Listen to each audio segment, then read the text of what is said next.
Paano nga ba gamitin ng mas maayos si Estes? Sa Mobile Legends Guide na to, pag-uusapan natin lahat ng skills niya at kung paano natin ito mamaximize. Kasama na rin dito lahat ng tama at maling desisyon na ginawa ko. Okay, let's go!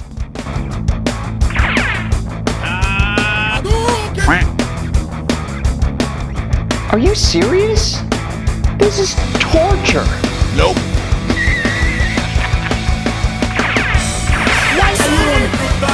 Mega kill! Why are you running? Why are you running? Double kill! Oh my God! Psych! Help me! Help! Triple kill! Another one. Maniac!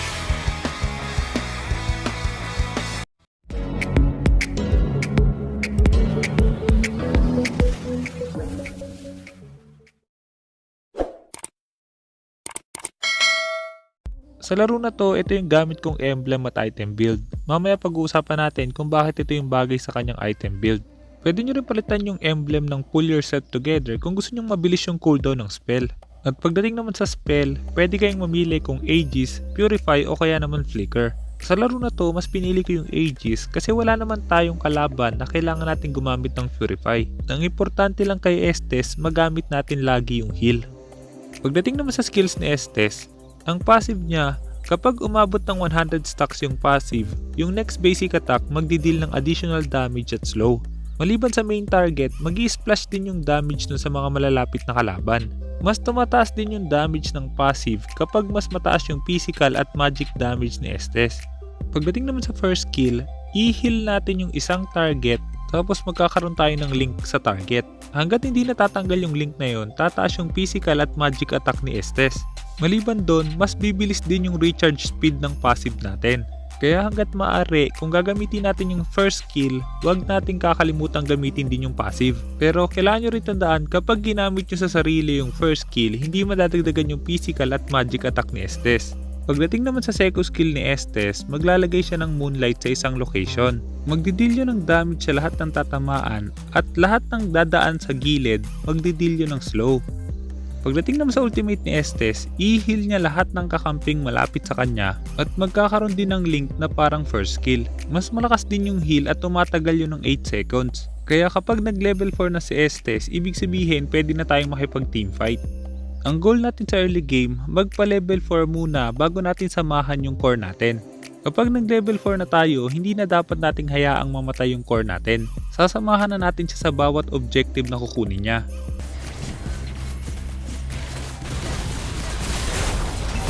Ayan. Ito pa. Tara, turtle. At dahil napatay natin yung tank, dapat kumuha agad tayo ng objective. Isa sa mga magiging problema natin kapag sinasamahan natin yung core, walang magki-clear ng mid lane. Kaya ibig sabihin, dapat sabihan natin yung core na i-clear yung mid lane kapag Estes yung gamit natin. Dito, huwag ka lumayo sa amin. Paano kita i-heal kung lalayo ka sa amin?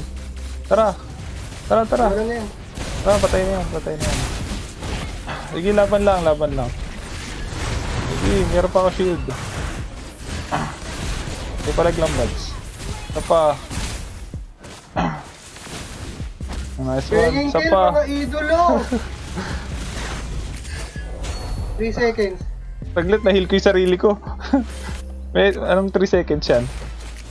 May ulti na pala ulit. Nasa loob ako. Ay, joke lang, di abot.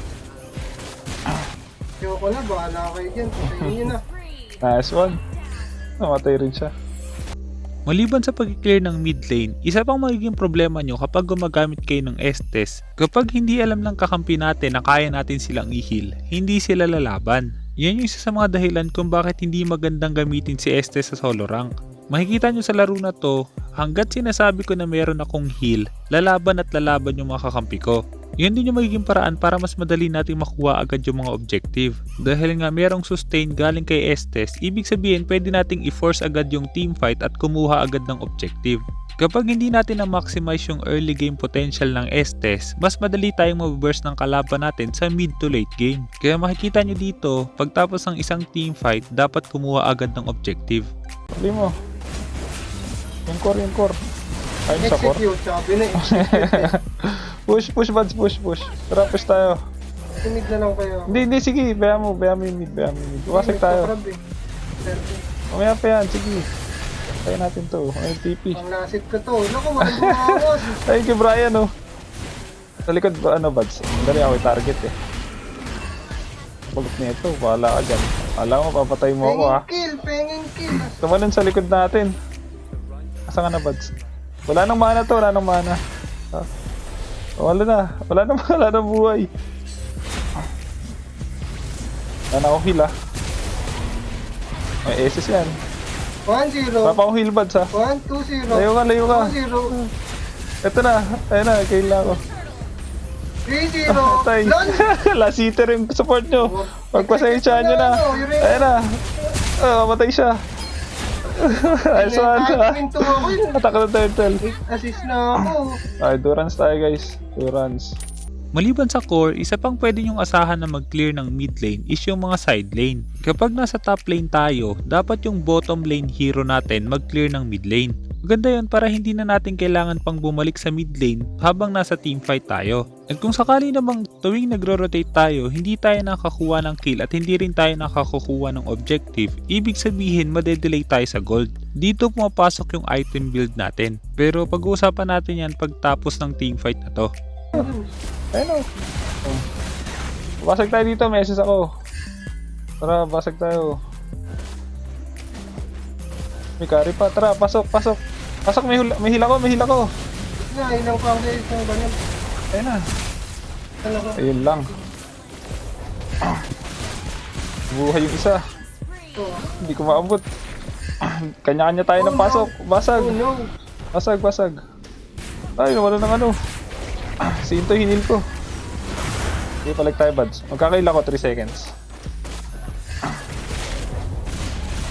Uy! Eto pa. Tara, may ano pa ako. May heal pa ako. Ikaw kanina ka pa eh. 3 seconds pa ako. Tara, may shield pa ako. Tara. Sige, isa pa. Pwede pa to. Magkakaila ko. Patay mo yan. Last hit. Hindi ko na last hit. Ito pa. Tara. So, may message ako.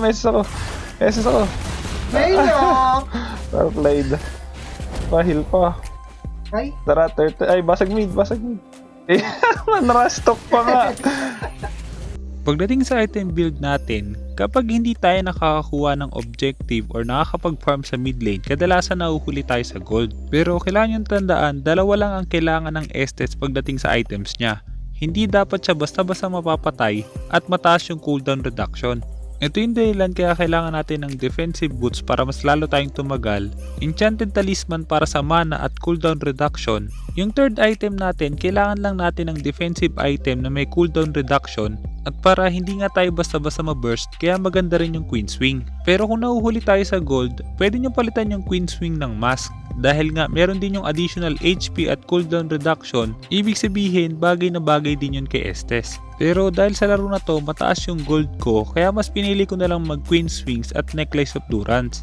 Yung dalawang huling item pwede nyong palitan depende sa sitwasyon. Pagdating pala sa support emblem na nagdadagdag ng heal, gumagana yun sa lahat ng skills ni Estes, pati na rin sa kakampi.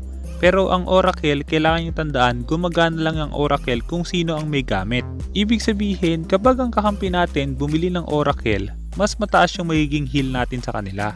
Pero kapag tayo yung bumili ng Oracle, hindi tataas yung heal natin sa kanila, tataas lang yun sa sarili natin. Pagdating naman sa laro na to, kung mapapansin nyo, hanggat maaari, 4-man rotation yung ginagawa namin. Dahil nga, tuwing may ultimate si Estes, pwede tayong kumuha ng objective, kaya dapat hindi natin tigilan yon. Makikita nyo dito kung gaano kalaki yung advantage kapag alam ng kakampi natin na kaya natin silang buhayin. Last hit. Hindi ko na last hit. Sige, palag buds. May heal pa ako. May SS pa ako. May heal pa ako. Uy, makamatay ako. Nice one. Push mid.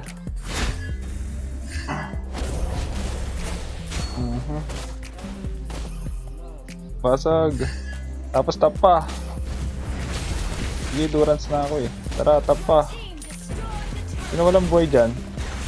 May blue pa siya, buds ha. ano yan, malit lang. Blue red. Tapos push tayo sa top. Dash na Yok to. mo ng bro. Ayoko. May ano ako, may pambuhay ako. Ay, nuli ako nung ano. Ng puno. Top tayo, basig tayo sa top ah. Bray, sa top tayo. Ba't ka nagpapatay dyan? Sabi ko top tayo. Tara, top tayo. Kinain. Nice one. Push tayo. Ito, dati. Ito eh. Ba.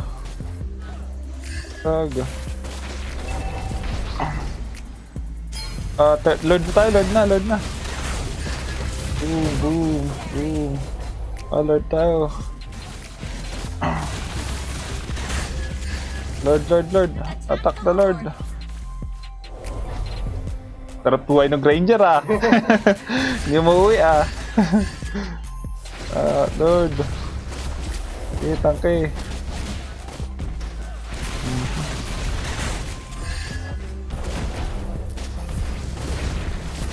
Nice one. Ay, matag-TP ako.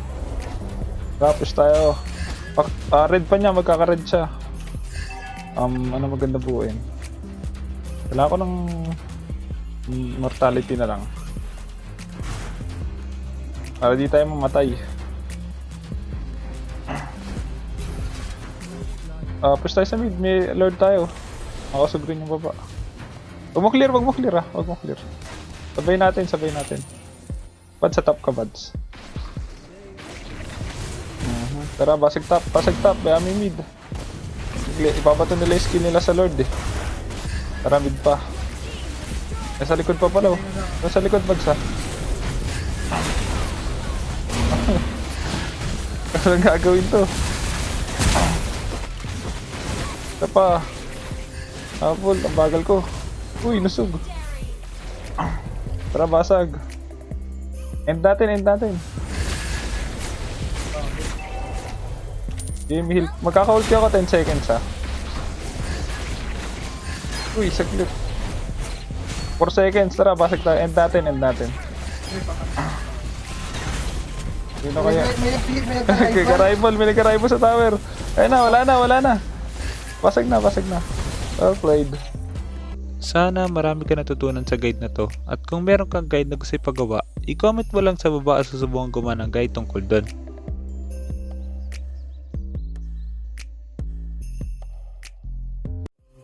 Kaya kung hindi ka pa nakasubscribe, hit mo na yung subscribe pati yung notification bell. Basta lagi mo lang tatandaan, kung gusto mo mag-improve, just master the basics. I'm out.